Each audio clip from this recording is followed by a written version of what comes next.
Everyone, it's me again, Ninjamon, and here I am bringing you outside of TCG and into the VGC of Pokemon to bring you my top 10 best alolan Pokemon for competitive use. And this isn't going to apply any of the nerfs and buffs, it's only going to be the Pokemon that are introduced in Gen 7 and what's happening right now. So, no things like Gale Wing Talonflames. Why, Pokemon? You gave us the priority rock move. Did you have to take it even further? Anyway, back on subject. Number 10 is Pyukumuku, the sea cucumber Pokemon. Pyukumuku is a plain water type with a base stat total of 410. Now, that might seem underwhelming, but it has actually pretty decent defenses in 130 and an amazing ability in Innards Out. Basically, what it does, if it's knocked out... Sorry, haven't done a video in a while. I'm out of practice. It takes down 1/3. Basically, 1/3 of its health is taking damage to the Pokemon that knocked it out. So, it'll make them now want to one-shot Pyukumuku because that'll end up doing a lot of damage to them in the process. Think of it like Bursting Balloon in the Pokemon TCG. Now, I recommend giving it the Impish nature to buff its special defense because I think special defense is more suitable for battles because I feel like special attacks are more common, but you can do whatever you want. It lowers its speed, and as a 5 speed, it's not going anywhere without Trick Room. And holding the Citrus Berry to heal up any damage that it will take after it gets into the yellow. So that way, you got even more tankiness, and you can learn things like Taunt, Toxic, Light Screen, and Reflect. The only reason I put it at number 10, it can't fight back. And I'm not saying that it has a crazy attack stat. It literally cannot fight back. It has no attacking moves. The only moves it can use that can do damage is Toxic. It's the only Pokemon in the entire game, other than technically Ditto, that can't learn any attacking moves. I know what you're thinking. What about Cosmog and Cosmoem? Do you know what those evolve into? Yeah. I'm talking about its lifespan, buddy. Anyway, number 9 is Lycanroc Midday Form. So basically, it's the faster, more offensive of the Lycanrocs. Lycanroc Midnight is more bulky if you want to... Look, Midnight Lycanroc looks so cool. I used it on my team. I love the design. It's a cool Pokemon. It's just not going anywhere. It's slow, it's not bulky, and its attack stat is not that great. But Midday Form is a different story. It's frail for a rock type, which is something we don't see every day. It's fast and offensive. And remember that priority rock move I was talking about? That's this thing's exclusive move. 40 base power rock move. With stab, it's 60. Now, I think this is really powerful because even though Talonflame is pretty much out of the format, I think it's still going to come in handy for things. I recommend giving it the Adamant nature and holding the Choice Band. So that way, it just keeps hitting hard. Hard with that priority rock move and just switching out when you need to. I feel like it can be strong. If you don't want to run Band, if you just want to go for a Timid, I believe. No, that lowers attack. Jolly one and just focus on the attack, then you can do that. But I prefer that. Number 8, Oranguru. Oranguru is an amazing Pokemon that was introduced. Now, its signature move is Instruct, which basically makes its partner Pokemon double battle to use its attack twice. That can be devastating, and plus that onto that, it has the ability Telepathy. So if you're using things like Surf, Earthquake, you can use those things twice for the full power because it's halved for each Pokemon, while not doing any damage to Oranguru. I recommend the Timid nature on this one. Now, I have a reason for this. Oranguru is meant to be slow, but you want to have it outspeeding a few things. I feel like Timid is strong on this one. And also holding the Choice Specs. Wait, what? Oh crap. Read the wrong notes. Leftovers. so it can get some more tankiness, because this thing is pretty bulky with its typing. It only has 2 weaknesses, and Bug isn't really all that common, and Dark is semi-common, so it has a really good typing. Same as Meloetta's, or regular form. I don't know what they're called. And it can learn things like Calm Mind to get more tanky, and Foul Play, in case it does need to attack and use its opponent's attack side against it. Alright, next up, number 7, Primarina, probably the best starter of this generation. The Water Stars are starting to get OP, guys. With a 530 base stat total, it's meant to be a special tank, and it's a darn good one. Primarina is a Water Fairy type, and that alone is an amazing type. Super tanky and bulky. Not a lot can fight it. Now, I don't think it's going to be so good now, but once the hidden ability, Liquid Voice, gets released, it's going to be seeing a lot more play. Basically, any sound-based moves becomes a water type. That means things like Hyper Voice.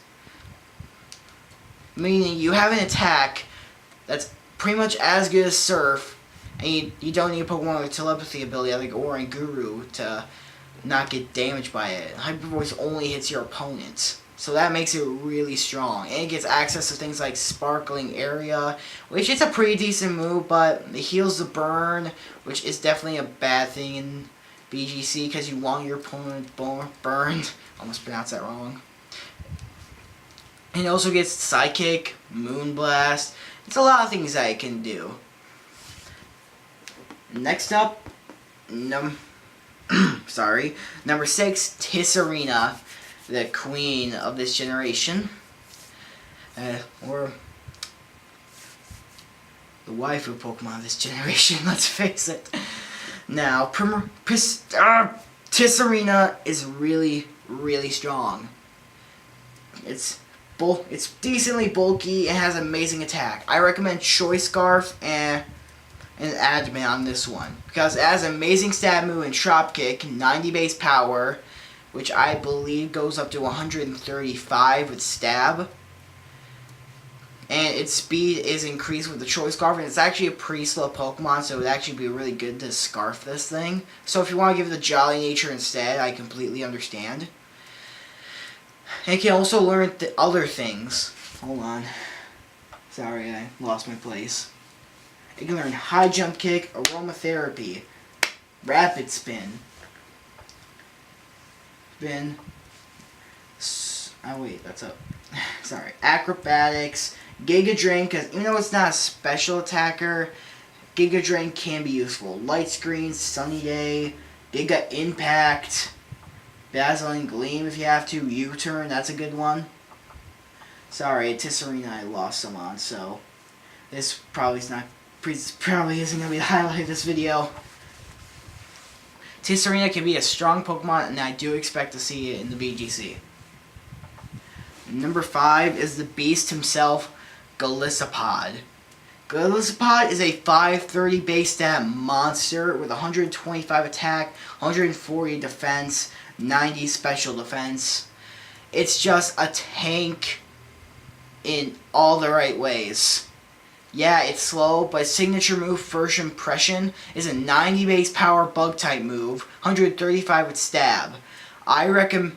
Now here's what and it has the amazing ability, Emergency Escape. I almost forgot to talk about that. Basically, if it gets into the red health, I believe, or 1/4 of its health, it gets a free retreat. So it's pretty much a red card.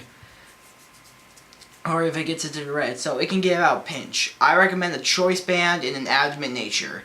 Basically, what you want to do is just use First Impression and get the heck out of there. So that way you just keep on repeating the cycle. And there's a combination that you could actually do with this I have an idea for. Basically, Gothopod is basically just a killer of walls.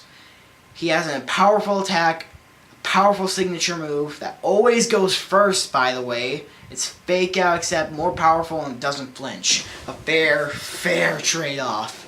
And it has a surprisingly bulky type. Bug Water is actually pretty decent. Not a lot of things can actually fight it.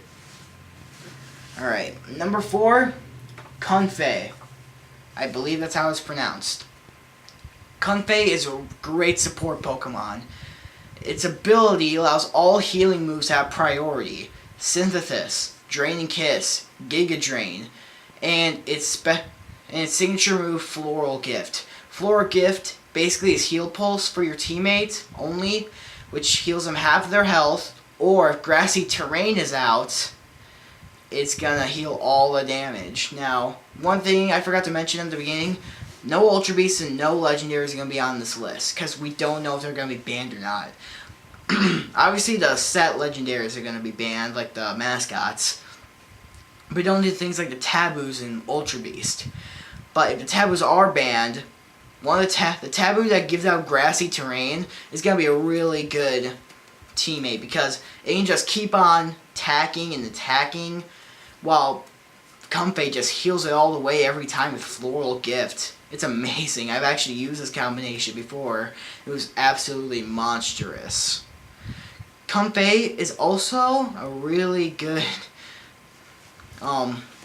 taunter. I believe it learns taunt, or I could be thinking of something else. Yep, it learns taunt. It can actually be a pretty good messing around Pokemon. It's one of those Pokemon that can learn a lot of status moves. You can basically just make how you want of it. I recommend the Leftovers or the Life Orb. Life Orb because you can get the priority Drain and Kiss and do more damage and just heal that off. Or Leftovers if you want to go with more of a tanky route and just support your teammates by healing them.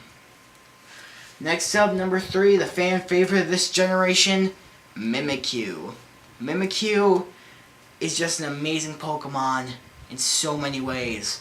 476 might not seem good, but it's actually got some really solid stats. 105 special defense, 80 defense, 90 attack.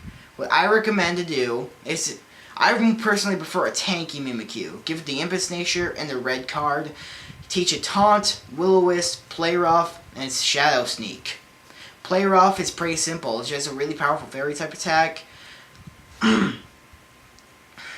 Shadow Sneak basically takes care of anything maybe Golisopod takes care of with Depression. If it barely doesn't knock it out, switch into Mimikyu, use Shadow Sneak, get that free knockout. It's beautiful.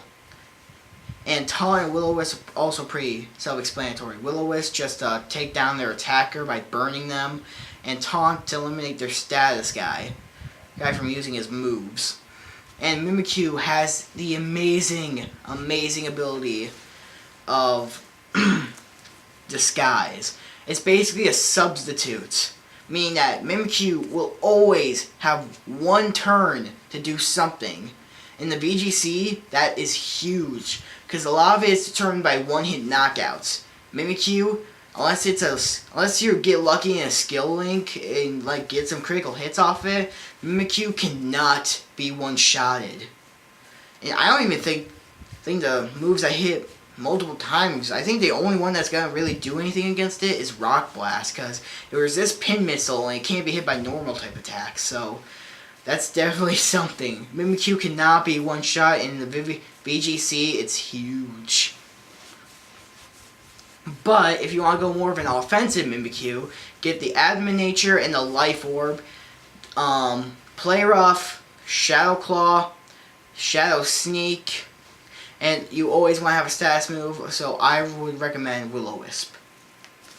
So that's Mimikyu, and next up, for number 2, we have Acranidid. Acranidid is an amazing Pokemon. Once again, like Mimikyu, it might not seem too good. 454 isn't that great of a stat total, unless it's used right, and this is one of those instances where it's used right. 132 special defense and 92 defense. It's pretty bulky. And like Golisopod, it has a water bug typing, so it actually is still pretty tanky. But the thing is, it has 70 attacks, which might not seem that good, but it has so many ways to boost it. Its ability makes so water type moves get a double 100% bonus. That means unless it resists it, water type moves from this thing are always 100%. Oh wait, why did I say that? Are always super effective. And attack stacks on top of stab. And one of its moves, I forgot what it's called, it has 85 base power physical move. I recommend Adamant and giving it the Life Orb or Choice Band. It can be a tank and just knock out so many things. It's just plain amazing. I have been saying amazing a lot, but that's honestly how I feel. There are a lot of good Pokemon introduced in this generation. Now, last but certainly not least, the number one Pokemon in this generation, Toxapex. Toxapex is probably going to be a tier 1 Pokemon. I won't be surprised if that stupid Smogon website bans it into Ubers because of how good it is. First off, its typing is water poison. That's already a good type because it's so bulky. Imagine Slowbro, but better. Now, its signature move, Baneful Bunker, is Protect, except if it makes physical contact, it poisons. And not just any poison, toxic level poisons. So that's already good. Give it the... I recommend Rocky Helmet and the Relaxed Nature. Because its special defense is lower than its physical defense. I would recommend raising its HP to all the way with EV, same thing with special defense, and putting little scraps on the regular defense. Give it Toxic Spikes, that move I was talking about with Ekronid, I can't remember the name of for the life of me. I'll get it right here. Liquidation, it's an 85 power, 100% accurate water move. It's got to have always one attacking move, or it's going to get wrecked by Taunt. And also give it Recover. Yeah, it has Recover, so it can just heal itself for free, with no drawbacks. Unlike Wish. Toxapex is going to be, I believe, is going to be huge. It has amazing stats, amazing typing, amazing ability in Regenerator, and amazing moves. So, that was Ninjamon, and I hope you agree with me. If you don't, just leave what you think is the best in your comments below, or better yet, make a video response. Remember to leave a like, subscribe, and I will see you next time.